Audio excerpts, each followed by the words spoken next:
Hai semuanya, balik lagi sama gua Eta Beta di Mukbang. Senang lagi balik lagi sama kalian. Dan seperti kalian lihat, hari ini kita bakal mukbang batagor sambil kisah cerita. Kok gua opening sendiri masih doeng. Sambil kisah cerita, sambil cerita kisah kriminal nyata. Cerita kriminal nyata aja kali, ha? Dan hari ini gimana ya, gue sambil baca kasus ini tuh sambil kayak apakah gue tahu sebenarnya pasangan gue tuh gimana? Apakah kalian tahu sebenarnya pasangan kalian tuh gimana? Ya. Seperti yang dibayangkan atau tidak? Tapi sebelum kita mulai ceritanya, kita bakal ini kasih dulu saus kacangnya di atas batagornya. Terus habis itu ada sambal, kecap, segala. Tunggu sebentar ya. Alright, let's coba makanannya. Aduh, gak sabar soalnya udah lapar banget. Wow, ini dibikinin teman kita namanya Rita sama Billy. Thank you so much. Soalnya kalau bikin sendiri kayaknya gue gak bisa deh.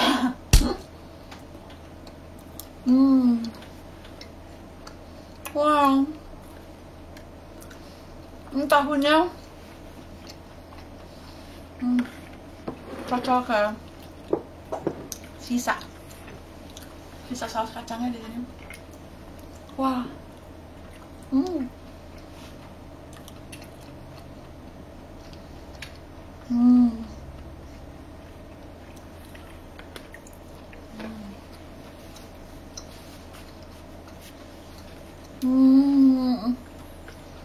That's so good.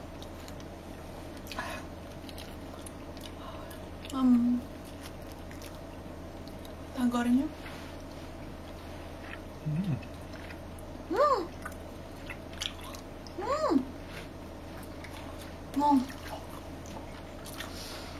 Wah.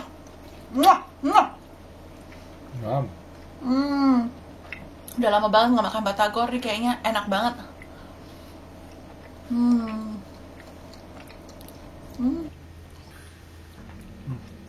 Oke deh, let's get into it. So, jadinya cerita hari ini tentang Victoria and Emil Cilliers. Mereka ini ada di UK dua-duanya, dan mereka menikah, udah punya anak 2. Dan Victoria baru aja melahirkan anaknya 5 minggu yang lalu. Dan pada tanggal 4 April 2015, Emil mencoba untuk membunuh Victoria. Si Emil ini mencoba membunuh Victoria itu dengan memberikan hadiah. Baru aja melahirkan anak gitu, gue kasih hadiah, gue kirim lo untuk terjun payung gitu loh. Dan memang Victoria tuh memang seneng banget terjun payung. Dan obviously waktu dia lagi hamil, dia nggak boleh kan terjun payung. Jadi ini anaknya udah keluar, jadinya ya dia akhirnya bisa lagi gitu loh terjun payung. Jadi si Emilnya bilang, oke, ini gue kirim hadiah buat lu and enjoy it gitu loh, katanya. So ya udah, akhirnya si Emilnya bawa anak-anaknya. Terus habis itu mereka pergi ke tempat terjun payungnya ini. Si Emil ini memang dia udah kenal sama orang yang di terjun payungnya ini gitu loh. Dan si Victoria juga sebenarnya jadi instruktur juga gitu loh di situ. Oh, udah profesional ya? Udah profesional. Dan si Emil bilang, ya udah sini gue cekin parasutnya gitu loh, cek masih bener atau enggak, parasutnya semuanya aman atau enggak. Dan pada saat itu dia kelihatan di CCTV dia bawa ke toilet si parasutnya si Victoria ini.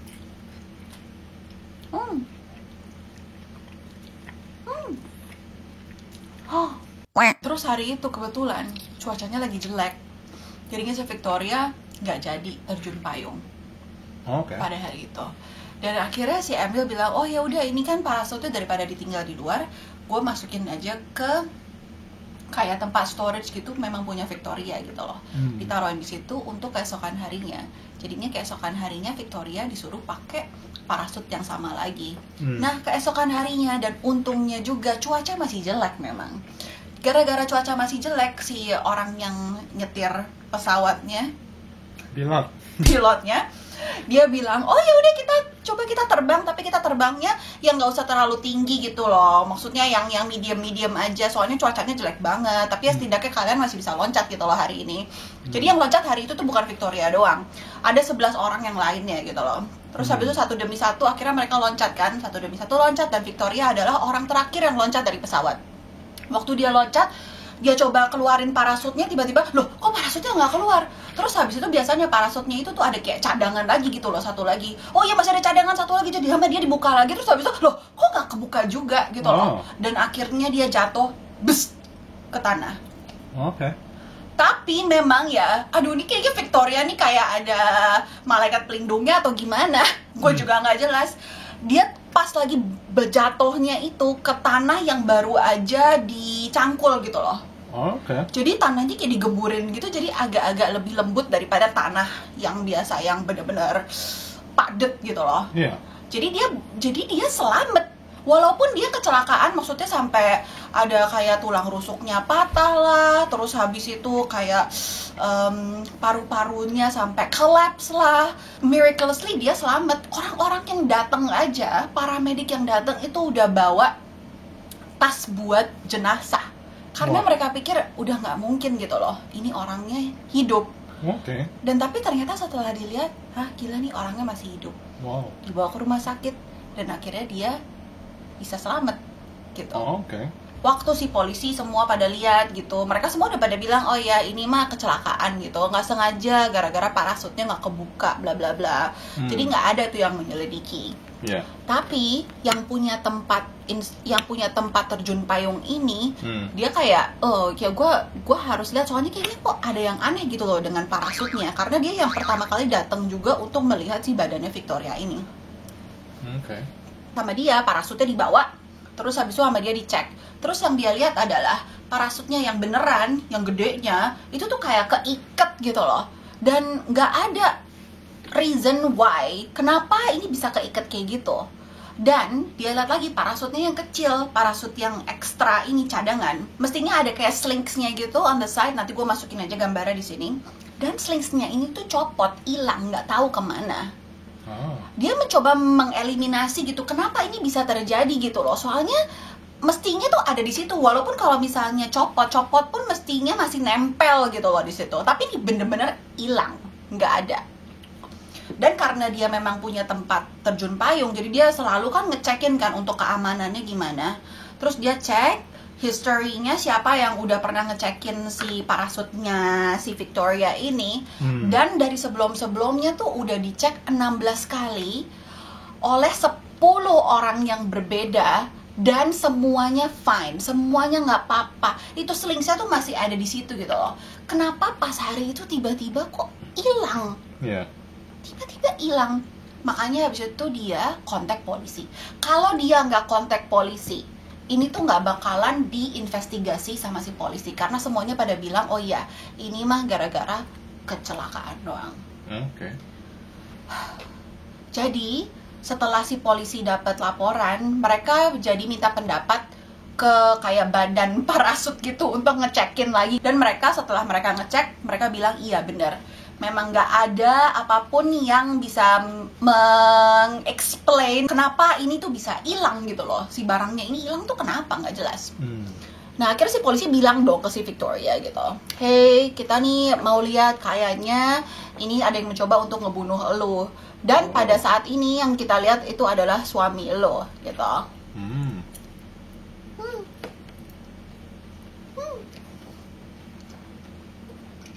Terus si Victoria bilang, nggak mungkin suami gue kayak gitu loh. Dia sayang banget sama gue, nggak mungkin dia mau mencoba membunuh diri gue gitu loh.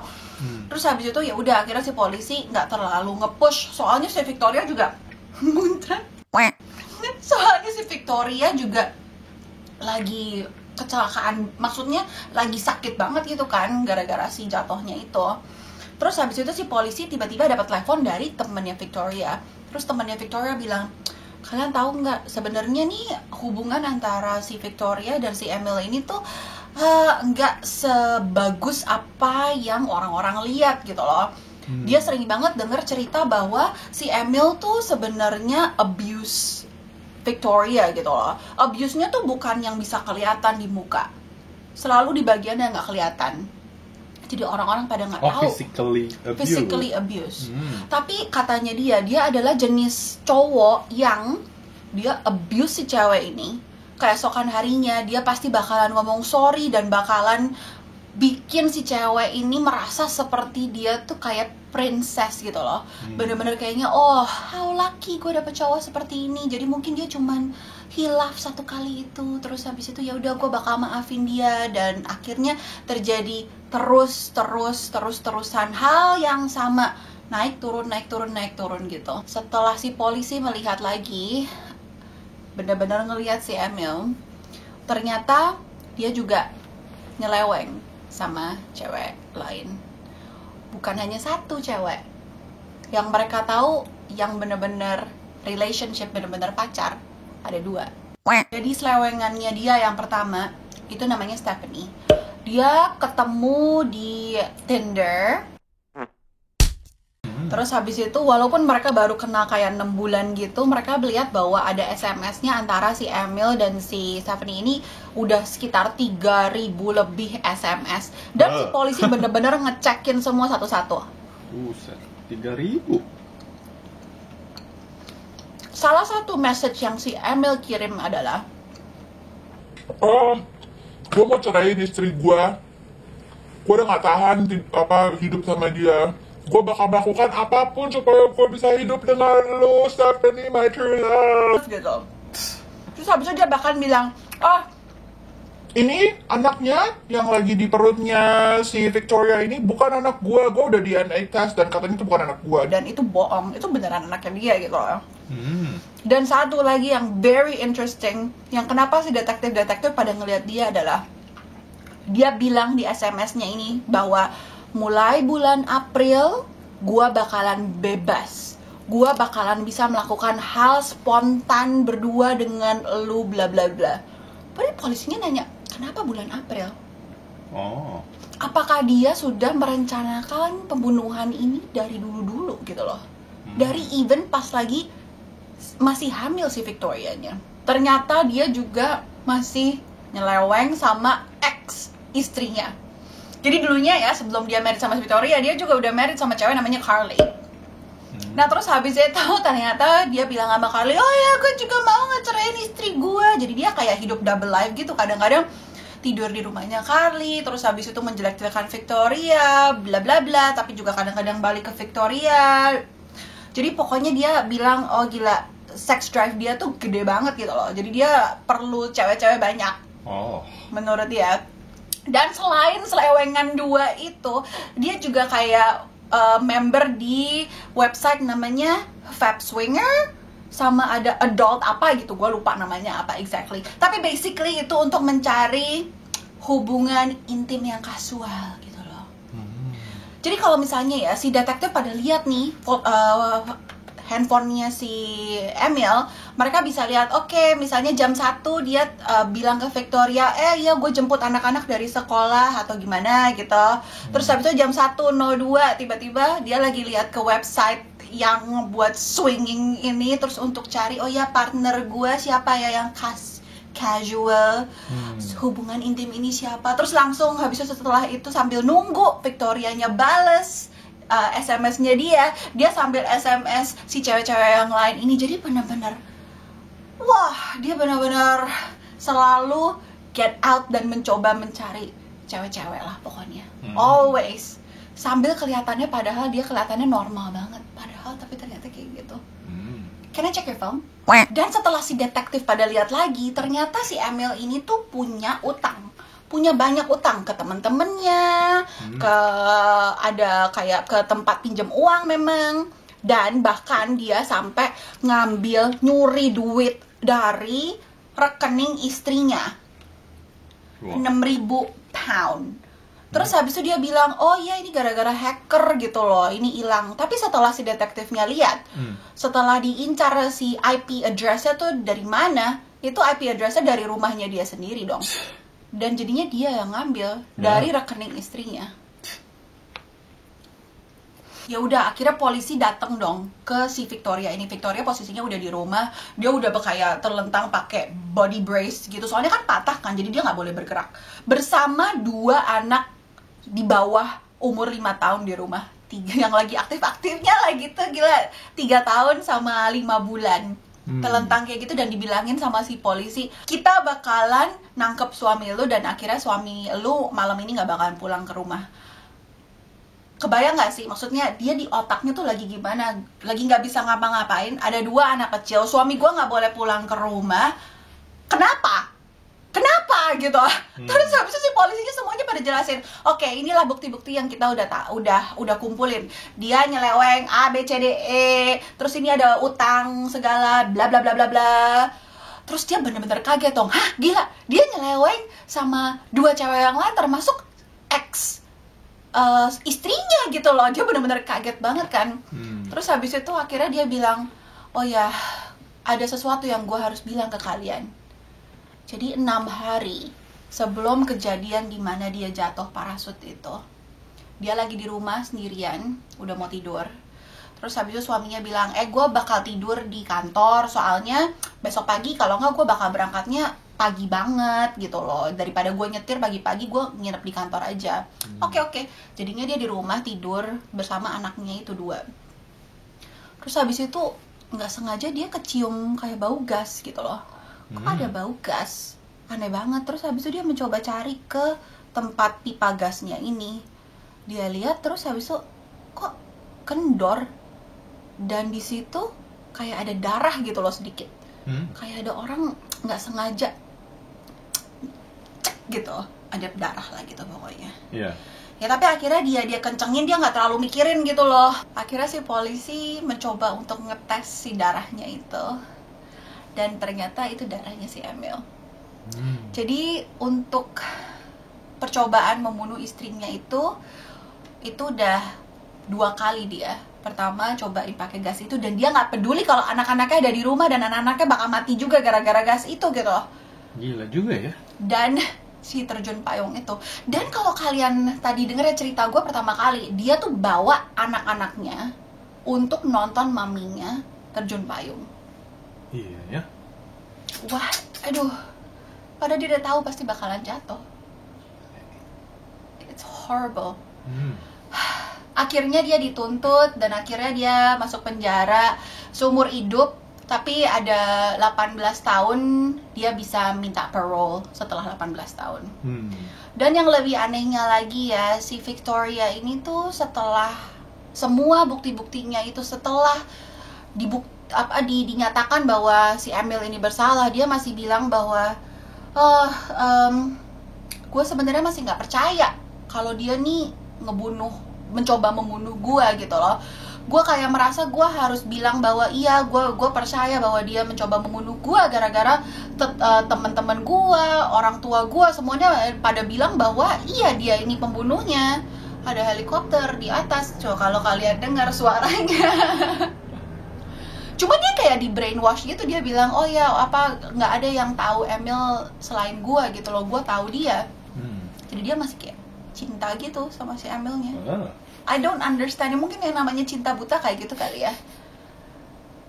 Nggak ngerti deh. Bukan karena in denial. Maybe, I don't know. Ya, begitu deh ceritanya hari ini. Semoga kalian enjoy ceritanya hari ini. Dan kalau kalian enjoy cerita kisah kriminal nyata seperti ini, please klik subscribe, like, and share ke teman-teman kalian. Dan ya, jangan lupa juga komen-komen di bawah. Dan kita hari ini mau shout out ke Jay Vero. Thank you so much for all of your comments. Kita senang banget ngobrol sama kalian. Jadi thank you yang kalian yang selalu nontonin video ini, walaupun kita penontonnya agak sepi, tapi it's okay, thank you, we love you, and senang kalian ada di sini.